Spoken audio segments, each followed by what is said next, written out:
One massive problem with our society is those of us most lost to this game of triumph we live, to our society's popularity contest, seeking to be cool and popular, and thus ultimately seeking any of a number of facets of superiority over our peers. Don't even understand how intolerant, prejudicial, egotistical, narcissistic, selfish, self centered, duplicitous, and meretricious they in fact are. Don't even understand how lost they in fact are to the constructs of conformity and unanimity within this game we live.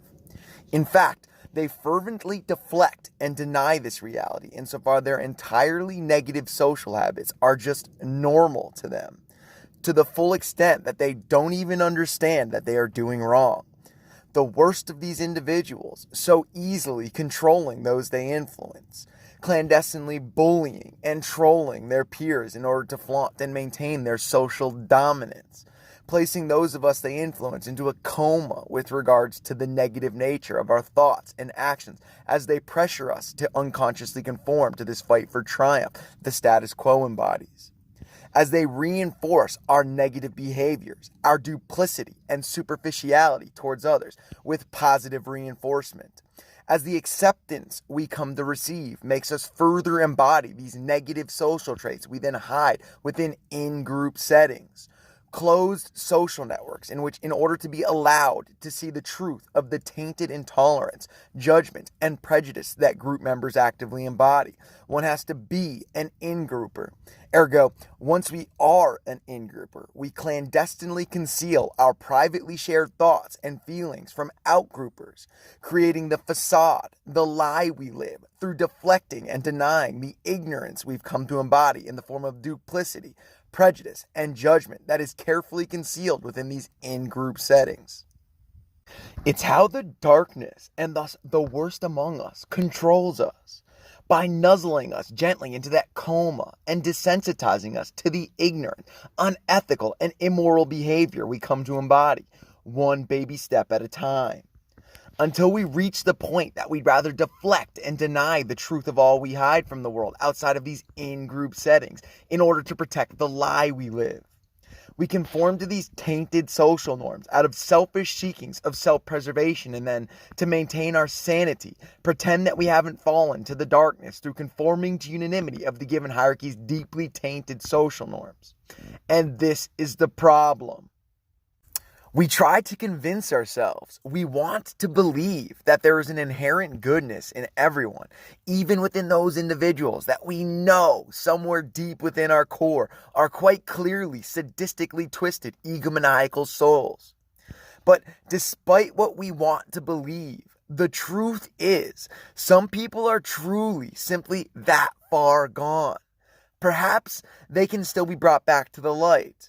But the point remains, as the score presently stands, their actions and clandestine intentions are presently deeply skewed, corrupted by the tainted, superficial, duplicitous, and generally overly negative hierarchies that breed them, whilst they actively deflect and deny this truth with proficient surface facades as these adept deceivers artfully lie to both themselves and their peers about who they truly are as a person. And us not accepting this truth is the present root of our fall as a society. Let me tell you a quick story. There is this girl I know who's about 3 years older than I am that I grew up with.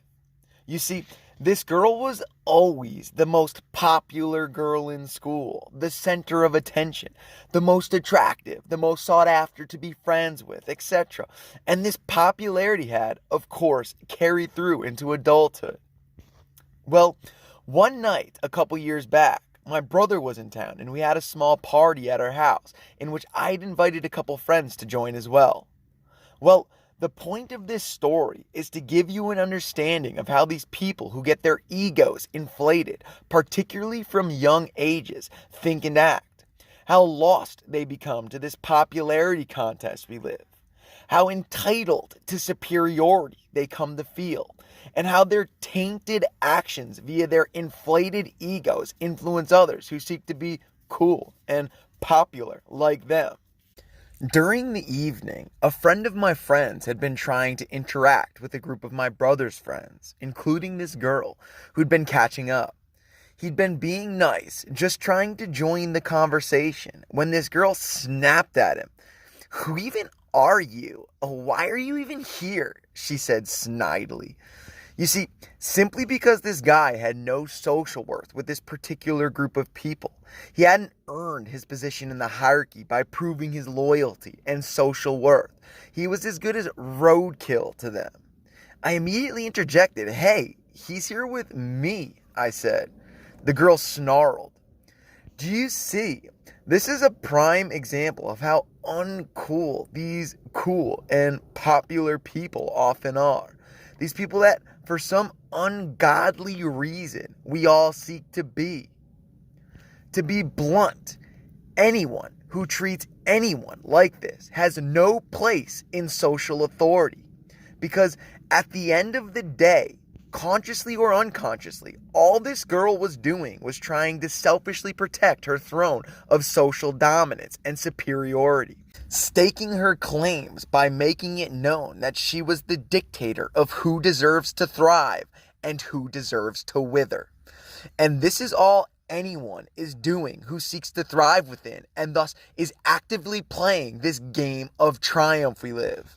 They've accepted that we live in a duplicitous, meretricious, selfish, and self-centered world packed full of entitlements only for the most fortunate. So they unconsciously, clandestinely embody that duplicitous, meretricious, selfish, and self-centered nature.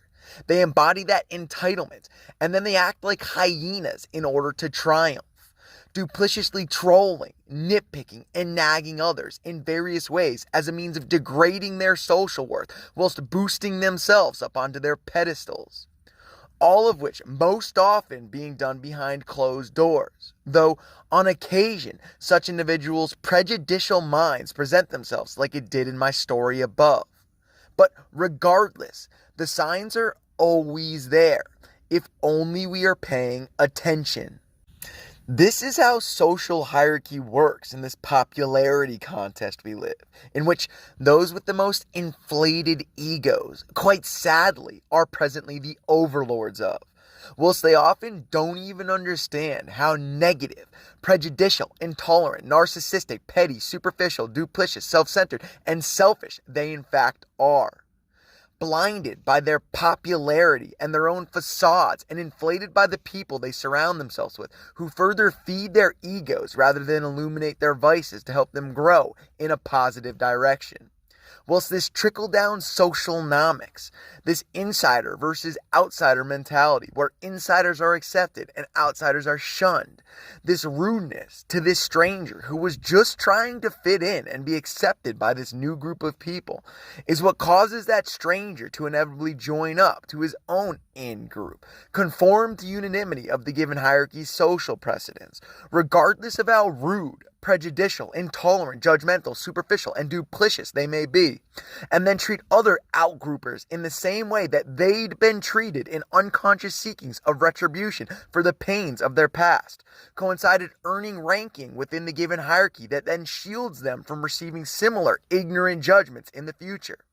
Ergo, becoming yet another child lost in the dark as they willingly let the darkness swallow them, one baby step at a time.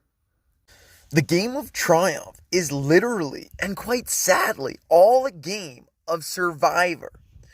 As a kid watching Survivor with my family, I always understood this. Yet, it baffled me that many people who watch the show don't put two and two together. Don't realize that how these people act towards each other in this show is exactly how people act towards each other in real life, though without the camera one-on-ones revealing the duplicity.